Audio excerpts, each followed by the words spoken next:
live band, and we have to rely on worship videos from the YouTube, and invariably they're using American spellings, aren't they? And it's like Savior, and you're going like I want to get annoyed. I want to get annoyed. And then I was thinking, actually no, maybe it's a message to all of us. The Saviour isn't complete without you. Maybe it's that. And I do take things. I try. As those that know me well will know, I do tend to take things rather literally. And I walked into the co-op the other day, and they had a big sign that said Sandwich Deal. I said, "Why are you promoting towns in Kent?" But but the good news is the church in Wales has developed some questions that they can ask to find out if a person doesn't believe in God. It's called the diagnostic test. So very good anyway. So John 19. The gospel reading this morning is John 19, 17 to 30. John 19, 17 to 30. I'm reading from the New King James Version. The gospel reading. And he, bearing his cross, went out to a place called the place of a skull, which is called in Hebrew Golgotha, where they crucified him, and two others with him, one on either side, and Jesus in the centre. Now Pilate wrote a title and put it on the cross, and the writing was, Jesus of Nazareth, the King of the Jews. Then many of the Jews read this title, for the place where Jesus was crucified was near the city, and it was written in Hebrew, Greek, and Latin. Therefore the chief priest of the Jews said to Pilate, "Do not write the King of the Jews, but he said, I am the King of the Jews." Pilate answered, "What I have written, I have written." Then the soldiers, when they had crucified Jesus, took his garments, made 4 parts, to each soldier a part, and also the tunic. Now the tunic was without seam, woven from the top in one piece. They said therefore amongst themselves, "Let us not tear it, but cast lots for it, whose it shall be, that the scriptures might be fulfilled, which says, they divided my garments among them, and for my clothing they cast lots." Therefore the soldiers did these things. Now there stood by the cross of Jesus his mother's sister, Mary the wife of Clopas, and Mary Magdalene. When Jesus therefore saw his mother and the disciple whom he loved standing by, he said to his mother, "Woman, behold your son." And then he said to the disciple, "Behold your mother." And from that hour the disciple took her into his own home. After this, Jesus, knowing that all things were now accomplished, and that the scriptures might be fulfilled, said, "I thirst." Now a vessel full of sour wine was sitting there, and they filled a sponge with sour wine, put it on hyssop, and put it to his mouth. So when Jesus had received the sour wine, he said, "It is finished." And bowing his head, he gave up his spirit. Amen. Thanks be to God for his gospel of salvation. Now, there's a lot to get into this morning, and I have to say I got a bit emotional researching this. I did cry a couple of times, and I'll try and hold it together this morning for you, but there's some deep stuff in here. In verse 17, and he bearing his cross went out to a place called the place of the skull, in Hebrew Golgotha. Now, John, as we know, he doesn't waste words. He's an old man, he's writing his gospel very late. It's about AD 95 or something like, and he's not wasting words. It's often said that John's gospel is written in Greek so that Europeans can understand it. And I think John is having a right good tilt at the Jews here, because he's had 60 years, what the other gospel writers didn't have. He's had 60 years of frustration watching the Jews deny Jesus, and deny that Jesus is the King of the Jews and is the Son of God and is God. and that his death is the only acceptable sacrifice for sin.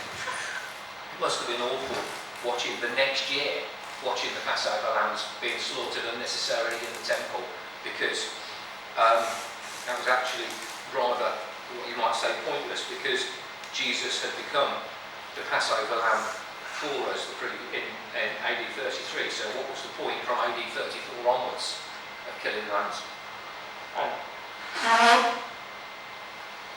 Golgotha is called the place of the skull, as it says, and whether it's true or not, whether you can determine the truth of the statement or not, the Jews definitely believed that Adam was buried there. Certainly Adam's skull had survived and been brought. And when they made their settlement at Jerusalem, they buried it on the first little hill outside Jerusalem on the road in. And they buried Adam there.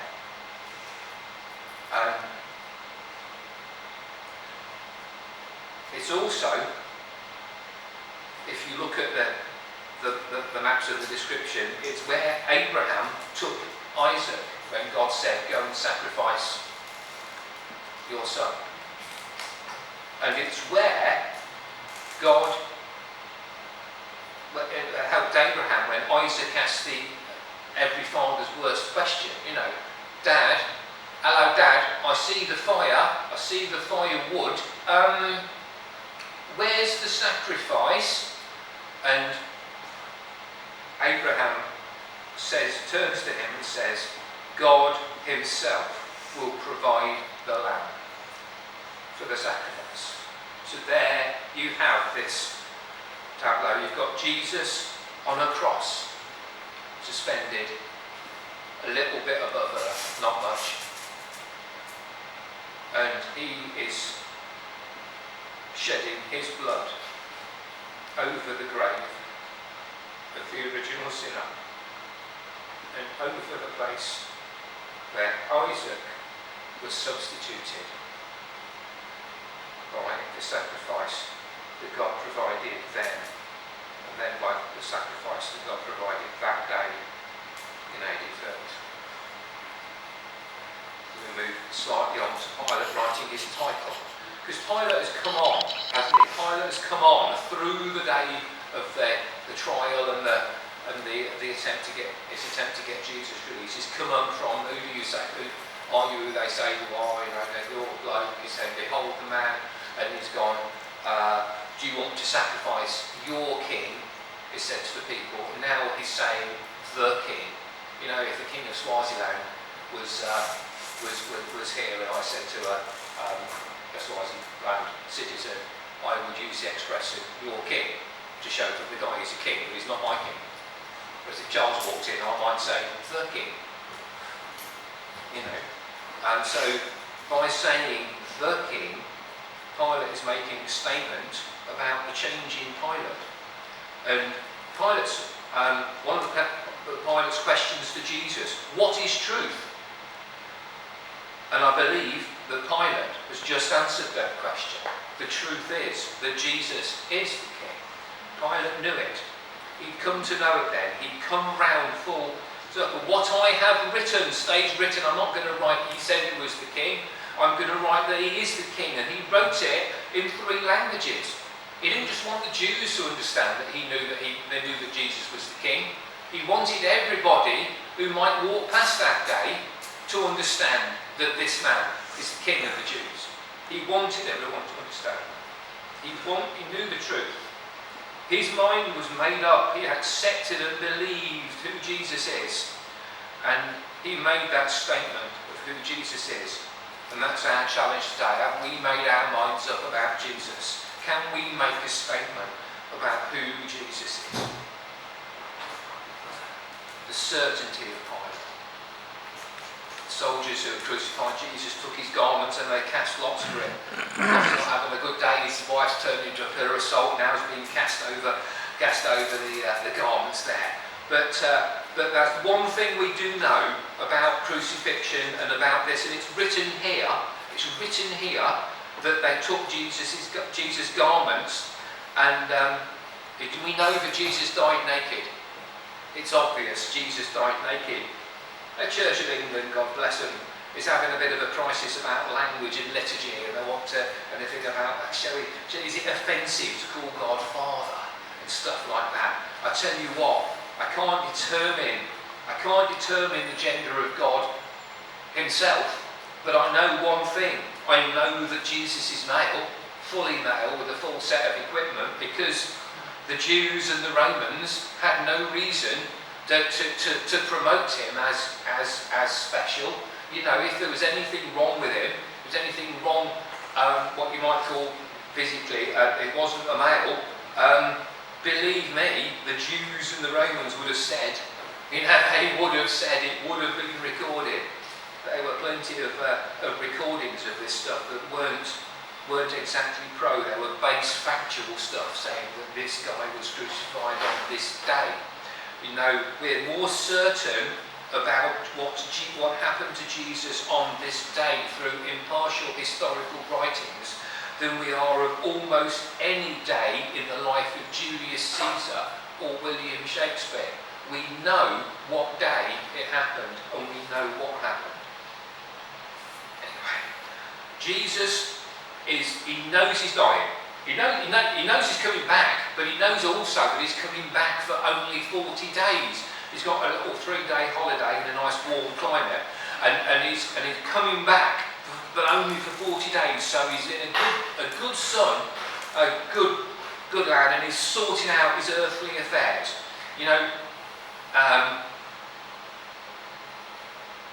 remember when the widow's son was raised, and Jesus raised the son, because the woman, and the key word there was widow. There wasn't exactly a lot of social security kicking around. You know, a woman hadn't got the ability to earn, particularly, and she was taken care of by the person that her family married her off to, and then looked after in her dotage by her children. Now we know that Joseph is dead by this point, because he's not mentioned after the age 12 visit to the temple. He is not mentioned after Jesus is 12. And Jesus has been running a carpentry subcontract business for a while, and he's been the provider. He's been the provider. So, and in his 10 moments, he goes, and he says, "Woman, behold your son." Now we're in Yorkshire, aren't we? Woman, fetch me there. Don't talk when the foot is on. And all that. It's a bit brusque, isn't it? But it's the most tender thing he could say. "Woman, behold your son." He turns to the disciple whom he loved. Now, John always writes himself as the disciple whom he loved, standing by. And you can get into that. Oh yeah. You're writing this. You're trying to big yourself up by going, "You're the one he loved." No, he just doesn't want to say John. He doesn't want to say himself all the time. He's pressing himself down a bit. He doesn't really want it to be about him, because it's not about him. He knows what it's about. It's about Jesus, and it's only about Jesus. And he says to John, who is the youngest of the disciples, we reckon, and he said, "Woman, behold your son." And he turned to the disciple, "Behold your mother." And that's the key point of driver. From that hour, the disciple took it to his own home. So John looks after Mary for the rest of Mary's life. Then he gets his Greek on back. So, but if you just hark back to 25 just for a moment, and we'll look at the little group round the cross. And there's Mary, the mother of Jesus, Mary, the wife of Clopas, and Mary Magdalene. So you've got sin is being paid, sin is being dealt with, and there's 3 Marys, and you wonder whether that's where the Roman Catholics got it from, but there they are. So Joseph is dead, John has taken care of Mary, and it's all sorting itself out. And then after this, Jesus, knowing that all things were accomplished and the scripture might be fulfilled, said, "I thirst." Now, they had this sour wine. They had cheap wine with a drug in it, basically, part there for crucifixion, and they know it's painful. I mean, goodness gracious me, you were up there for hours and you basically had to push yourself up with your legs in order to breathe, because you couldn't. And that's why they broke the legs at the end, so you can no longer push yourself up, did we? So therefore you do die before sundown. because that's a little bit compassionate there. So there was this sour wine with the drug in it, and they gave them at the start. Jesus didn't take any at the start. John doesn't bother with that bit, but the other versions record that he rejects the wine because he knows he doesn't want to be all delirious and what have you. He's got stuff he needs to do and things he needs to sort out. He's sorting out his mother and he's dealing with thing, and he's dealing with the first effective prayer for salvation, when the guy on one side of him says, look, we deserve what we were getting, he doesn't. Jesus, remember me when you come into your kingdom. And Jesus answers the question that was posed earlier about prayer, and immediately reassures him and says, today you'll be in paradise with me. So that's why he didn't take the wine up on. So we can understand that this is the drug wine, and they put it on some hyssop, put a sponge on some hyssop and put it to his mouth. Now, hyssop isn't a very tall plant.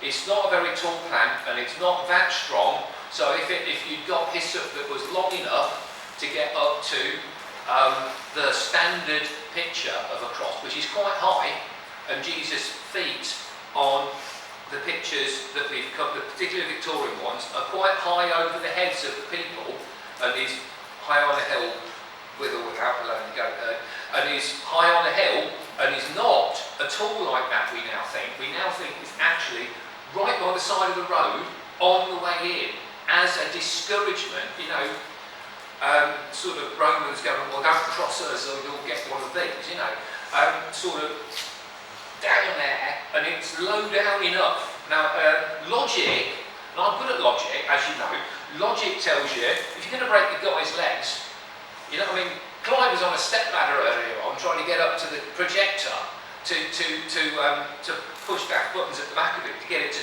communicate with the computer so we can have all this stuff, and the aforementioned worship videos and stuff. And you wouldn't want to be up a wobbly ladder and then attempting to break a guy's legs or shoving the spear into his side, or otherwise testing that he is actually dead.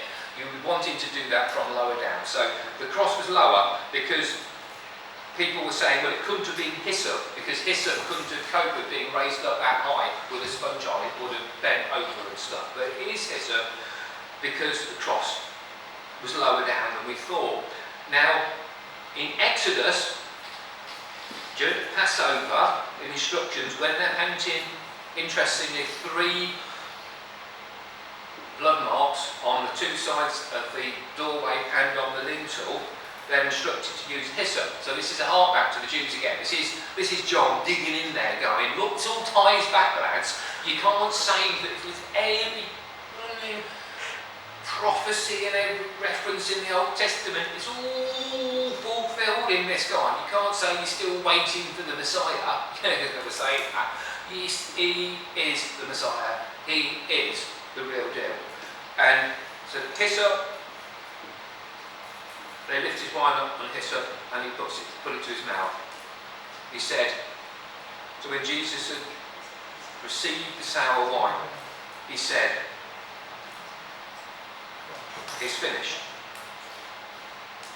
And bowing his head, he gave up his spirit. Important now to understand that Jesus gave up his spirit. The Romans didn't kill him.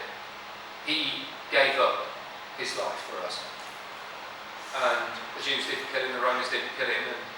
And John has had various, by this time, in AD 95, there's been various people having a pop at the Jews, going, well, you killed Jesus, we don't like you, and anti-Semitism has started and stuff, and people are having a go at the Romans because they killed Jesus and stuff, and there's all this feeling going around with it saying, no, absolutely not.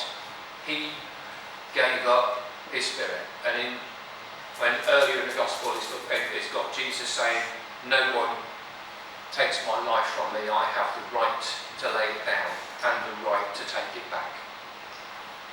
So he's dealing with this. He doesn't want anti-Semitism in the church. He doesn't want any of that. Now, this expression, it is finished, In the Greek, it's a Greek word, tetelestai, and it's basically, it means paid in full. It's what you would write on a hire purchase agreement. When you've made the last payment of a hire purchase agreement, an instalment plan, and the merchant would write tetelestai on it and sign it and then give it to you, so that if anybody came saying you still owe for that, you go, no, I've got this, it's paid in full. And years ago, I bought a car on finance, and it was 36 payments, and I made the 36 payments, and then Citroen Finance, well, gives it away there because it was a Citroen, wrote to me, and they sent me a letter, and they said, keep this letter with the documents for the car. Because you know when you sell a car, and you've got WeBuyAnyCar.com and all that, and so we settle your finance and stuff like that. So basically, with the letter, when you could take with your V5 document for your car, the letter says that the finance company has said there's nothing more to pay, it's paid in full, it's all done, free mate. There you are. Nothing more can legally be required of you under this agreement. And Jesus is making it clear that nothing more can legally be required of you as payment for sin, because he has paid it all. And it is finished is a wonderful feeling, because Mark and I finished Vicky's house, and that's a wonderful feeling, because we were working like lunatics trying to get it done for the day she had to move in. So there we are. And now, Tuesday this last week was the 6th of June, was the 79th anniversary of Operation Overlord. D-Day landings, Normandy landings, and the old Omaha Beach and Sword Beach and Michael Caine's favourite, Juno, and all that, and you know, that night, the night of the 6th of June, when the Germans had failed to dislodge the invasion, and they failed to dislodge them, and they'd got to establish the beachhead, and they were bringing the supplies in on the darkest later, and they'd bring more supplies in, and they got up the cliff, and they got in, and they liberated the first village. It didn't sound like they'd done a lot, and it got, but and they say that was the turning point of the war. They say that establishment of that beachhead. I mean, yes, loads of people still died. Yes, there was loads of bother. There were still people were still discovered doing things to help the enemy, and all that stuff. There was still a struggle. There was still a struggle, and it went on as we had for almost another year in Europe. But there was still a fight, but the outcome was assured, and that's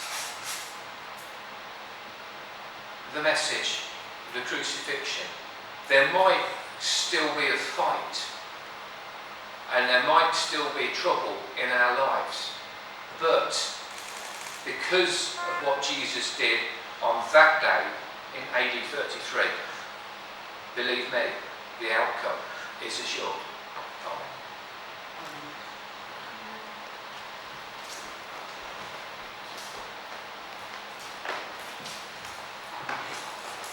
Thank you for that, Ian. That was brilliant. I think we'll have another worship song, and then I think lunch might be ready.